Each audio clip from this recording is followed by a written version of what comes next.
I'm here today with Sierra Club, and we're proud to be partnering with Operation Free to tour the Gulf Coast and see how we can work together to make sure this kind of disaster never happens again.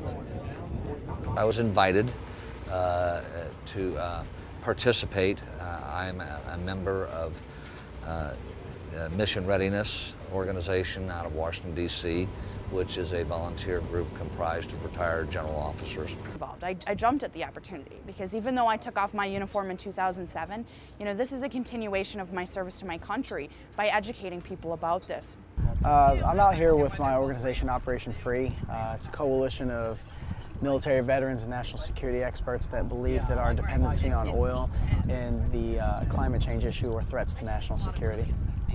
Now, I think that you could see how if a terrorist organization decided to attack one of our oil platforms in the Gulf, it could cause massive damage. And it's really easy for them to do that because we don't have a whole lot of security around these oil rigs. So from that perspective alone, this is a huge national security risk for us. Our national security is really, based upon the fact that we're completely vulnerable here in the United States. I mean, our military is one of the biggest consumers of, fossil fuels. If we can't, we couldn't run our military. I mean, if the spigot gets turned off like it did in 1972, we're completely vulnerable here.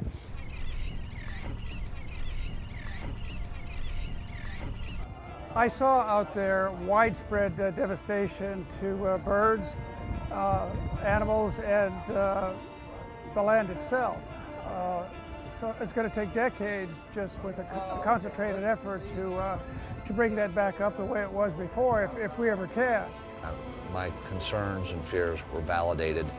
It's very reminiscent to the Valdez experience, where the long-term damage to the bayou and to the community and to the wildlife is impossible to accurately determine.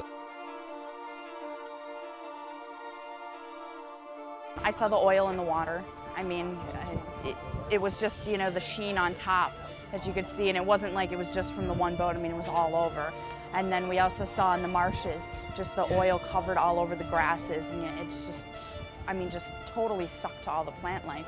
And it really made me upset because, you always see on the news they're talking about we're going to clean it up and we're working really hard, and, seeing that makes you realize they can't clean that up. It's done.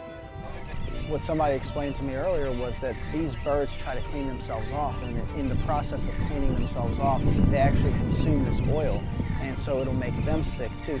And our boat captain explained to us how this marsh is a barrier for the inland of Louisiana, and without this marshland, we aren't going to be able to withstand another hurricane as effectively, because the marsh really breaks up the tidal waves, and it protects the inland from hurricane winds and waves.